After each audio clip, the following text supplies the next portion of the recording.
ఇంతకుముందు మేడం చెప్పింది 100కు 100% మంచి వర్గం చెప్పింది. అంటే మంచి కొల్లాపురం గురించి ఏమి తెలియదని మేడం అనుకున్నా గాని ఇట్లా ఎవ్వరు కూడా చెప్పలేదు. ఇట్లా చేయాలి అట్లా చేయాలి అని చెప్పింది మేడం. ఓకే, మేడం చెప్పింది మాత్రం మంచిగా చెప్పింది. మేడము చెప్పిన రకంగా మనం కొల్లాపురము నడిపిస్తే సక్సెస్ అవుతాయి. ఏ కోళ్ళు అయినాయి. ఈ కంపెనీ ఎస్ఆర్ మంచిది, విహెచ్ఎల్ మంచిది, ఇవి ఉత్తాయి, అవి మంచివి కావు అంటారు. అన్ని గవ్వే గుడ్లు, అన్ని గవ్వే పిల్లలు. కాకపోతే మంచిగా ఫౌండేషన్ గుడ్లు పెట్టినప్పుడు మంచిగా గ్రేడింగ్ చేసి పంపితే ఏ పిల్లలైనా సూపర్ బ్యాచ్ వస్తుంది.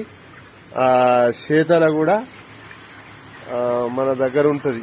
ఈ కోలింగ్ రాకుండా చూసుకుంటే ఏ రోగం రాదు. ఎండ కొడితే వాటర్ బరబ్బరి కొడితే మంచిగా ఉంటాయి కోళ్ళు. అంటే నేను చెప్పుడు గొప్పతనం కాదు కానీ శీతల ఉంటది. పంతానం అన్నది శీతలు ఉంటది. నేను గడ్డేసిన షెడ్ మీద వాటర్ కొడుతున్నది, ఫ్యాన్లు పెట్టిన, చుట్టూ పరదలు కట్టిన, చుట్టూ పరదలు ఫ్యాన్లు నడుపుతున్నాయి. 29 రోజులు ఈ బడుసు. ఇంకో వారం అయితే కటింగ్ వెళ్ళేస్తాయి.